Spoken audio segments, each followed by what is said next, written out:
Gather round, people, gather round. Okay, I have been on quite a journey since my father died in 2014, which left me truly traumatized. And then I felt a big void in my life, and I've been trying to understand who I am. But listen to these people. Oh my God, listen. Nobody will silence me again about civilization, because you know what?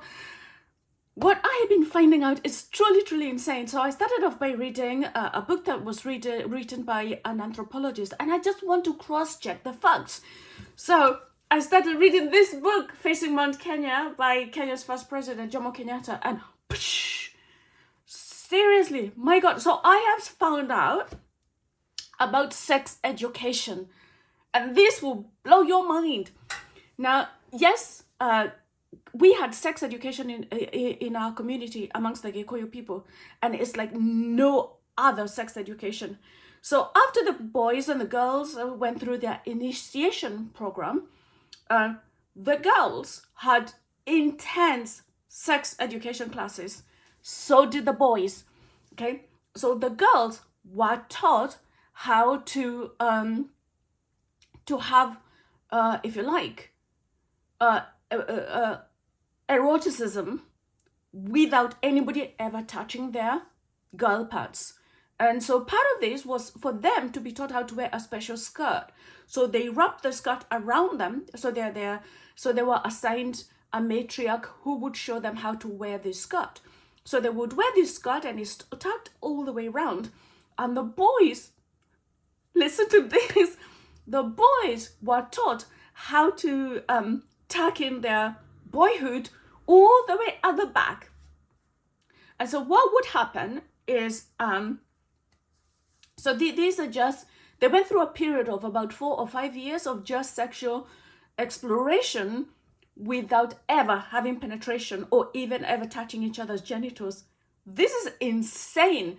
So what would happen is that the boy, or a boy, because they were all of the same age set, would be built his own little house. It's called the Gira. And in his house, he would invite his friends. He would whistle, and then the friends would come, because, you know, they were that age. They were just teenagers, basically. And so they would come over. They would bring things like food, different types of food, whatever. And so both boys and girls would come over, and they would all start talking and chatting. It's like a party, basically. And then a girl, it was only ever to be a girl would choose a boy that she likes. And then they would go off and they would spend the night together. And when they spend the night together, they would just fondle each other. That's all they did, fondle each other. There was no touching of the genitalia. And they would find ways of satisfying each other or gratifying each other without ever touching each other's genitalia. Holy moly. And get this. No boy would ever touch the girl's skirt. And if the boy ever touched the girl's skirt, she would go home and tell her matriarch. And the matriarch would obviously speak to the boy's family.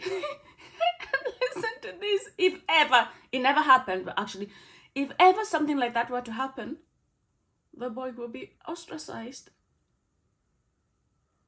How insane is this? This was to make sure that, and I'm going to talk about sexual freedom for women, for men, and also for teenagers, because you know what? They looked at the whole tribe and they thought, what causes perversion? What causes, and so they catered for every aspect, for every member of the community sexually. But so this was a period, and it had a name. The name of this was Gweko, which means, I think, fondling each other. There's the ceremony of the fondling each other. And they would basically just, they were taught, intense classes were held.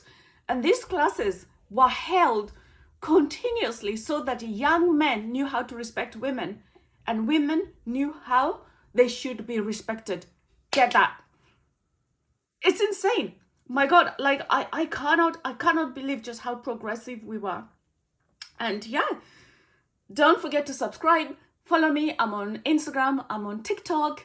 And yeah, like, comment. Let me know what you think. I'm just getting really excited finding out about all this stuff about my tribe, the Agikuyu people of Kenya.